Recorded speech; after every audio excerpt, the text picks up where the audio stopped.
Pennies Going in Raw is a production of iHeartRadio. The opinions expressed in the following podcast are for general informational purposes only and are not intended to provide specific advice or recommendations for any individual or on any specific security or investment product. It is only intended to provide education and entertainment about the financial industry and the stock market. Enjoy! On this episode of Pennies Going in Raw, we discuss the market's continued chop, ways people are failing, and more. You find out life's this game of pennies. Oh, you guys know we only have a 40% runner. Hello, 40% is a fucking killing. We've been compliant for too long. It's time we go to war. I don't have a Roth. Hugh knows so much about the market that his brain doesn't have enough room for grammar. Hey, who told me about IDEX? It's going up a shit ton now. Rob, 4%, baby. No way. 4 fucking percent. You asked the exact same question with 2 words different. It's like, man, I just got dick whipped for like 20%, and now that f***er's up like 50. I bet Warren Buffett never did that. I'm just making this voice memo to call out unusual whales to a fight. The pennies we need are everywhere around us. Pennies. Going in Raw. Featuring Dan, Deity of Dips, And Hugh Henny. Produced by Vinny. And Christian. Let's go, baby.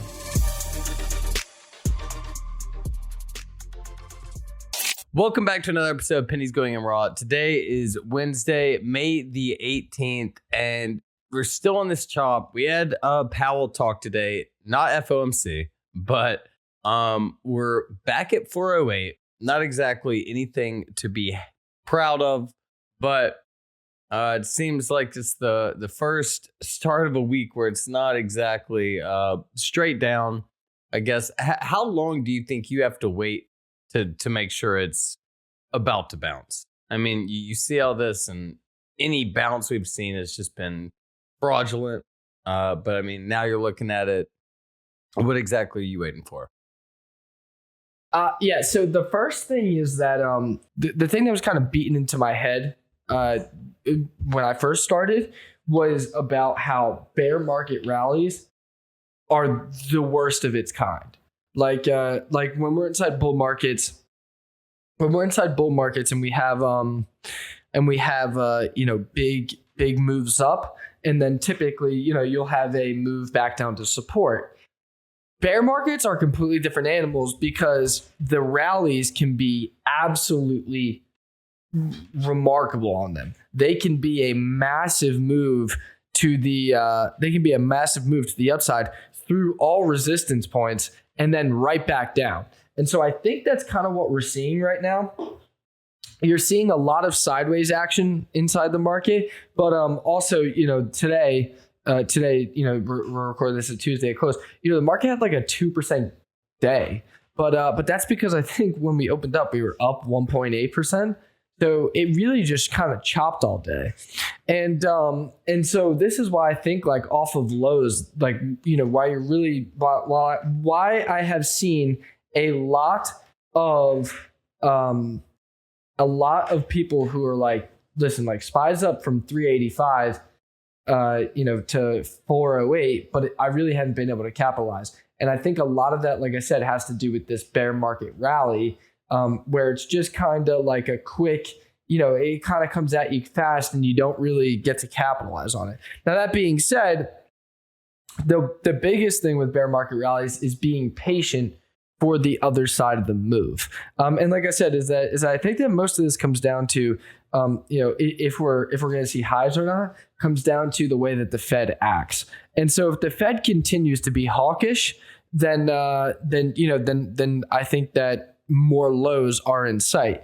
If the Fed comes out and the Fed changes their tune, then that's a situation where we could see highs again. Remember, the Fed is basically the controller of the market. The Fed is the one who's going to decide if the market's at a good spot or not. I mean, think about it. The whole point of the Fed is to is to stabilize the market one way or another. If growth is to make sure that growth isn't too high, and of course, to make sure that there is some kind of growth, and that we don't go into a recession or try to keep us out of a recession. And so what you're seeing is that obviously the Fed has really backed off.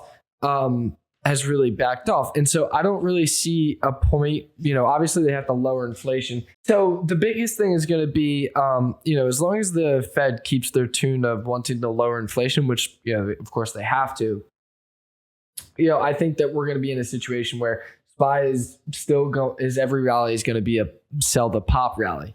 And so as long as that happens, I'm pretty much going to stay patient to the downside. And see, let's see what we get. But, we closed at 408.26. That 410 to 412 area is where I would definitely be interested in getting short again. And I think that that's a pretty good spot to go short.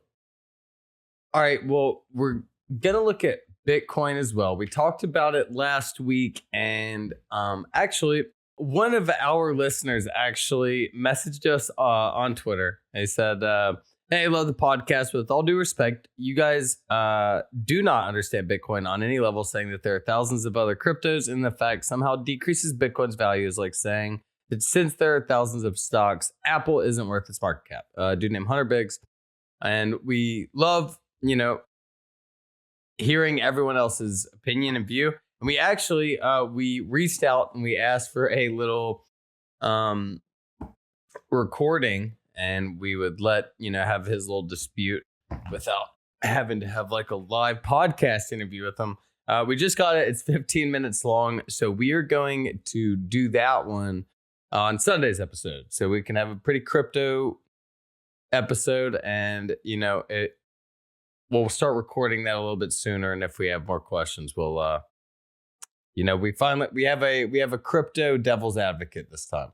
So hopefully, and just while we're, just while we're on the subject, I heard inside the tweet that it said something along the lines of just because owning Apple doesn't mean that, or what was it? Let me find it real quick. Let me find the tweet. He said, saying that there are thousands of other cryptos, and the fact somehow decreases Bitcoin's value is like saying that since there are thousands of stocks, Apple isn't worth its market cap. Now, the only thing that I will say to that is that it's extremely different between equities and crypto.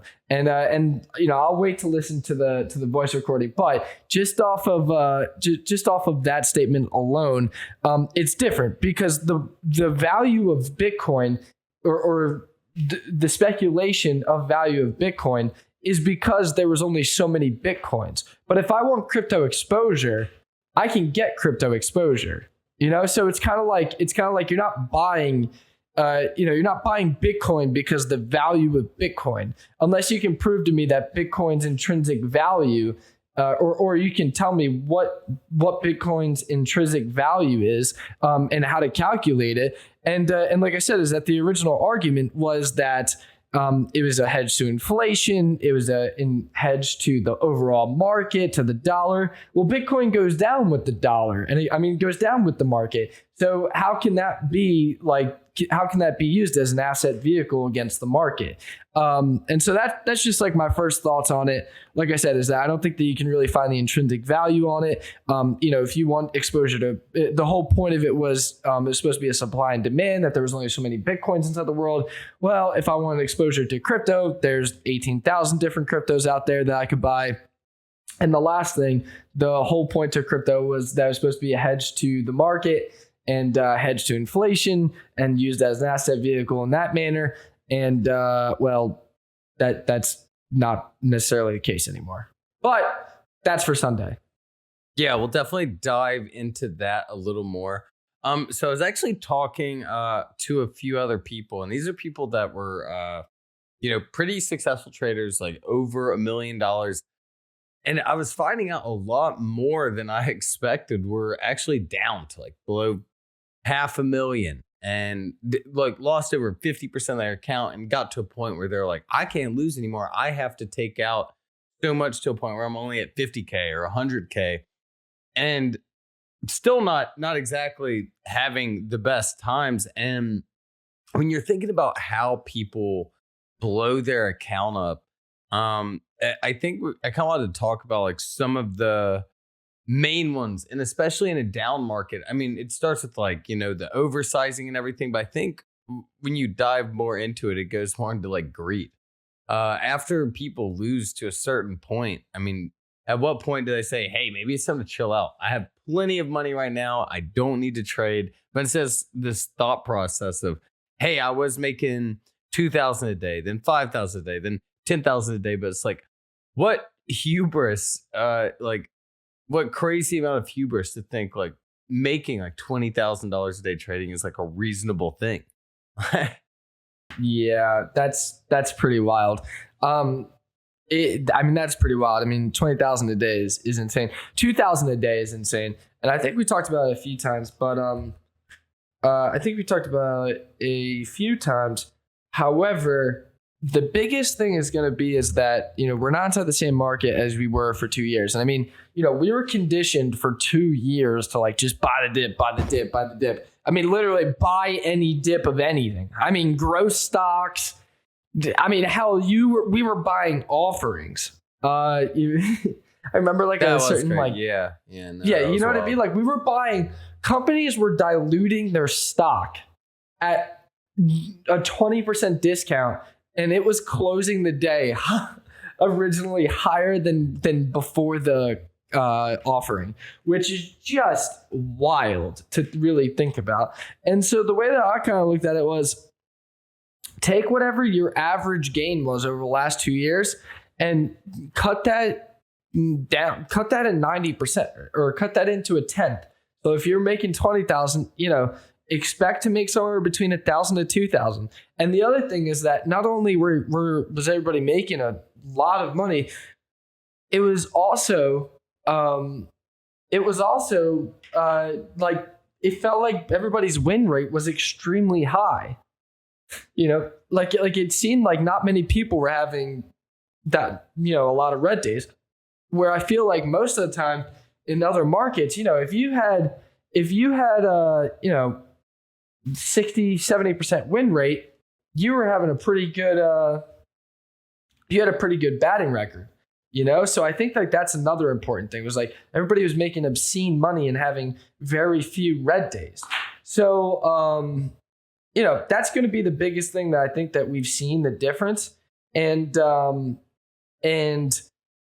so yeah, I'll be excited for the rest of the year. I think that it, as we talked about on the last episode, if you made it this far, we're probably through the worst things.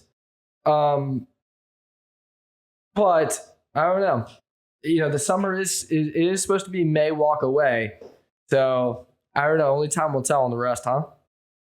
Yeah, no. I think that's the worrisome part, is thinking that it could, last longer than we normally expected, Yeah. Yeah, no, exactly. Another thing you want to talk about, diving back into the whole crypto stuff. You had a hedge fund manager who bought Ethereum at 26 cents a few years ago. Just sold it at $2,500. I know we're probably looking like the crypto bears here. But what exactly do you want to talk about this guy who, essentially just made a fucking dickload of money on Ethereum? Yeah, so this guy made give me a second. Let me find it. So first off, I tried to get him to come on the podcast. I reached out to him, and basically he said like his clients, or basically he said that like, maybe you should start getting back to work. That was effectively kind of the message that he sent me. But so his name is Richard Craib. I definitely butchered that. Craib, and he's a fund manager at, gonna mess this one up too, Numerai, Numerai. Totally butchered that one. I have no idea how you say that. So basically, what he said inside this multi-video series, and I tried to get him on the podcast. So if anyone, wants to hear more from him, I'm trying to get him on the podcast actively as we're speaking. But basically what he said was that the whole reason that, and it kind of goes back to our points, was the whole reason that he had bought it was supposed to be like this different kind of asset class. And now it's too correlated to the market. And so basically, that there's too many scams out there that's too correlated to the market. And it's one of those things where, I kind of agree with him. I am definitely biased, but like I said, is that I totally, still agree with him to his points. And the other thing that he had shared was about the different bubbles. And all right, so more value lost than the .com crash. Okay, so the .com bubble, 4.6 trillion. The global financial crisis, 2.3 trillion. COVID-19 sell-off, 4.4 trillion. And then the current decline is 7.6 trillion. Okay, and a good amount of that comes from crypto. I think about over 2 trillion of that comes from crypto. And so for that to be such a new asset class and for 2 trillion to just be wiped that fast is kind of alarming in most senses. And so the other thing to this is that there's this theory out there that basically Bitcoin was spoof bidded all the way up to 60,000. Now, I have no idea if that's true or not, but there is a guy claiming that this is true, and he apparently has proof. Now, I don't know enough about all of this, so I'm not going to comment on one way or the other. However, I would like your guys' thoughts on this because I think it's something that is really interesting.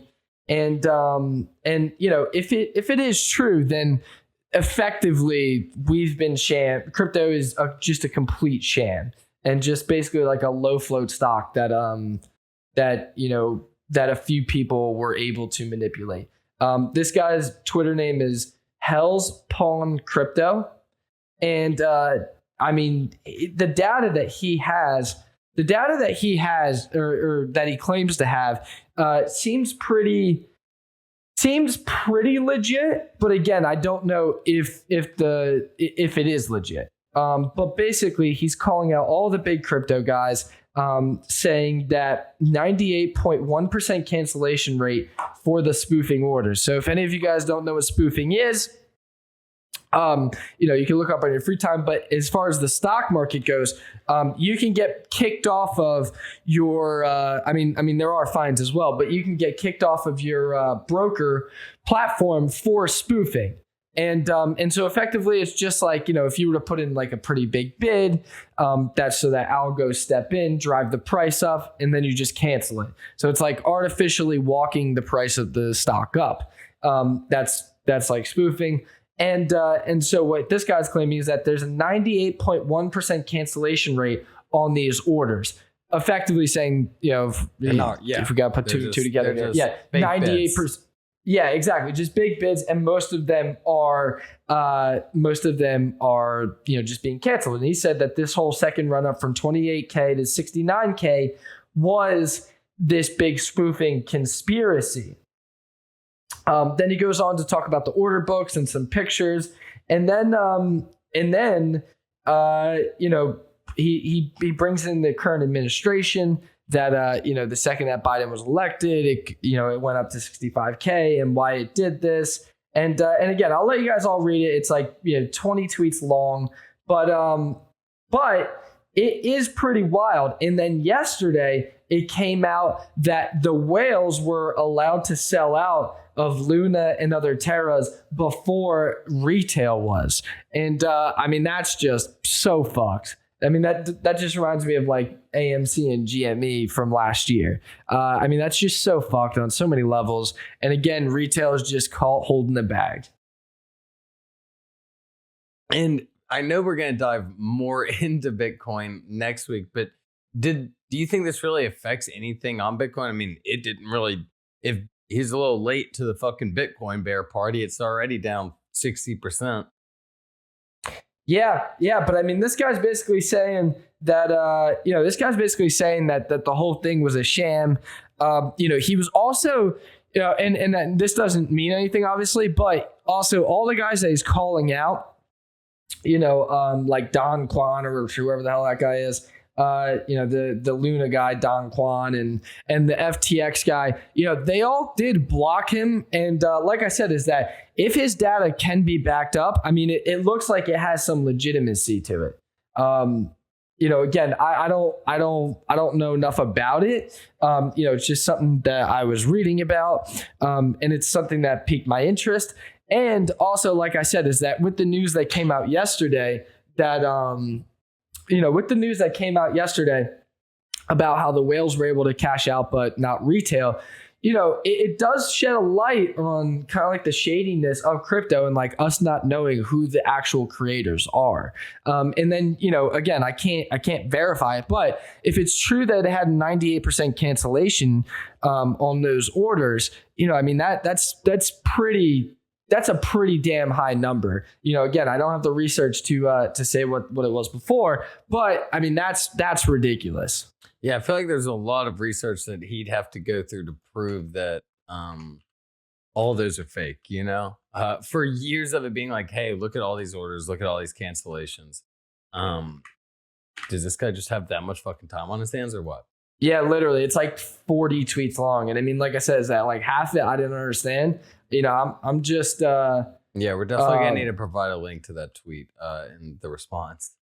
Yeah. We'll do it because this is something that we'll dive more into on Sunday. But like I said, is that it's pretty star. I mean, like I said, I only understood probably about 1 out of every 10 words. However, I think that this will be a really good follow up to our Sunday crypto episode. And like I said, is that it's just absolutely, if any of this can be verified, this is just wild. I feel like we're like uncovering like the biggest scandal ever potentially. So we'll link it inside the comments. Look it over. That can be like the homework for the week, and then Sunday we'll talk more about it. Yeah, and I think it is about time we do have another crypto guy on the pod. It has been a while since we had. I've been trying to get this Richard guy. He seems like a really nice guy. Like I said, I tried pretty hard. He basically said I should probably get back to work and get out of this story. And I was like, Sounds like another Michael Burry, dude. Tell him to put his money where his mouth is and short it. I guess we'll end it off with, you're looking at some of these large caps. You see Tesla's up about 5%. You have some of them following the market. You have Twitter back down to around below what it's at, almost below what it was at before Elon even hopped in. It just seems like so many of these are just on this up and down chop fest where I think we mentioned it last time, dude. It just seems like it's they being like, hey, get the fuck back to work. None of you guys are day traders. Look what we can do. Y'all had fun with GameStop, but this shit's real out here, cuz. Yeah. Well, see, that's the other thing is that all these are inside a chop fest. And the other thing that like doesn't make me super bullish is that they're still all trading way below their moving averages. Like our homie Tesla over here, listen, they had a pretty good day, up 5% on Tuesday. What do you call it? Had a pretty good day, but it's 20-day, or even like, let's go higher. Let's go like the 50-day moving average is still 903. It's still $150 away from the 50-day moving average. And it's still, what is this? And it's still $125 away from the 200-day moving average. So like none of these are like this thing still has to reclaim the 10-day, which is still another 5% higher. And again, is that it's rejected the 10-day, pretty much since April, since it broke through below, it's pretty much rejected that area. So I'll be interested to see if it comes up to that area, because again, is that, like I said, is that 410 to 412 spot is where I kind of would be looking short, for this bear market. And I mean that probably lines up a lot with the Tesla 10-day, which I would assume probably lines up with some of the bigger names as well. Amazon is kind of testing the 10-day. What else do we have? Apple's 10-day is at 150. It closed at 149. So it's, everything's coming up to like pretty big resistance levels. And if it rejects off there, those are the type of situations where like, I'm looking for like a pretty big short down. Even if it's just back down to lows, like that's fine. Apple off of lows has seen a $10 rally, which is a pretty big rally for Apple. I mean, Apple's market cap is huge. So, that's why I think that like this 410 to 412 area on SPY is like pretty key. Again, all the Tesla, Amazon, Apple, they're all coming up to their first moving averages. If they break through their 10 days and they hold above there, then I'll hold off on my short. But for now, that's pretty much what I'm looking to short as, like that 410, 412 area back down to sub 400s. Yeah, no, I mean, they're these choppy moves, just this up and down. It seems like the volatility be good for trading, but when it's just not following many rules, it's just, not much you can do, and you just got to play small and take what you can get. Lastly, what did you think about Powell talking today? I mean, I heard so many people be like, oh God, what are you doing for FOMC? But what an FOMC? People are just like, oh, Powell's talking. Here we go. Yeah, so a lot of the Fed talk today, it was a big day for the Fed talk. And basically, they said that they wouldn't raise, that they would continue to raise rates as long as inflation stayed higher. And I think that goes back to what we talked about earlier with until the Fed changes their tune. And again, they haven't even started decreasing the balance sheet, which they have to do. And so pretty much, unless they drastically changed their tune, which would be to, save the market and save the economy. I still think that we're inside a pretty big down, not spiral, but I still think that my bias is to the downside. Powell says, the headline today was, we will continue raising rates until we see inflation come down. And again, is that they wanted inflation at like 2 or 3% by the end of the year. We talked about it. I said that was almost, and that's the most impossible task I've ever heard of in my life. And they have no choice but to continue to raise rates, even if the market gets smoked.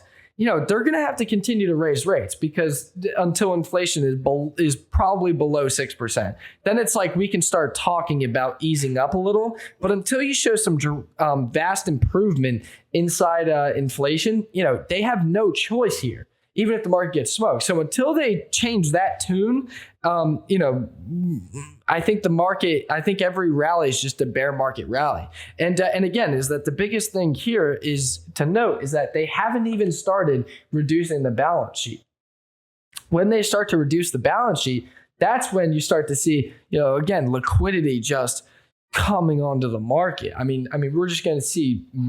It's going to be the same thing like what we saw to the upside, in my opinion, unless there's someone else that can step in for that liquidity, or something else step in for that liquidity.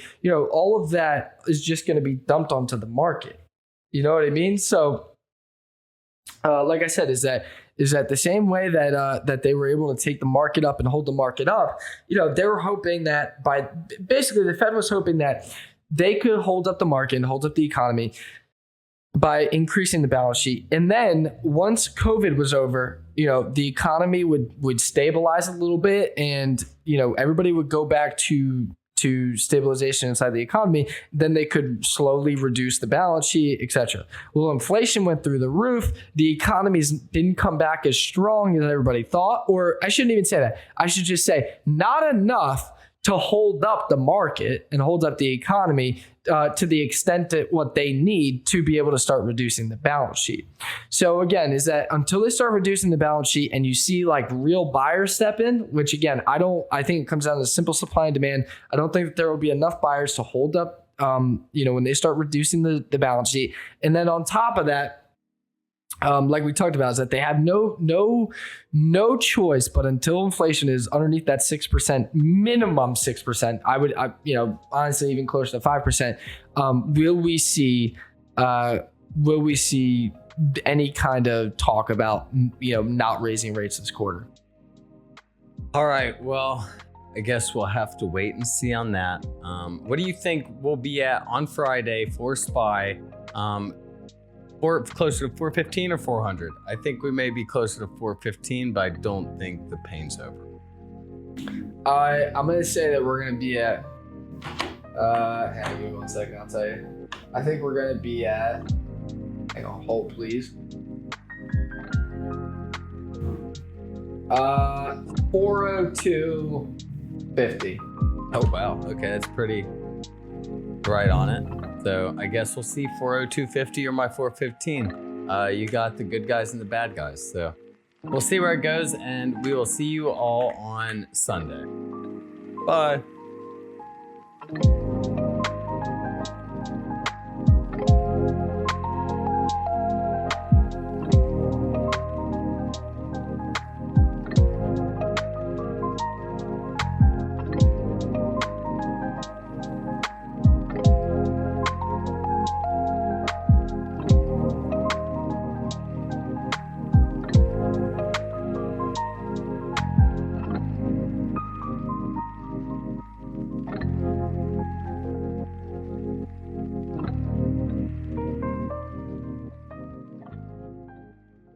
Pennies Going in Raw is a production of iHeartRadio. For more podcasts from iHeartRadio, visit the iHeartRadio app, Apple Podcasts, or wherever you get your podcasts.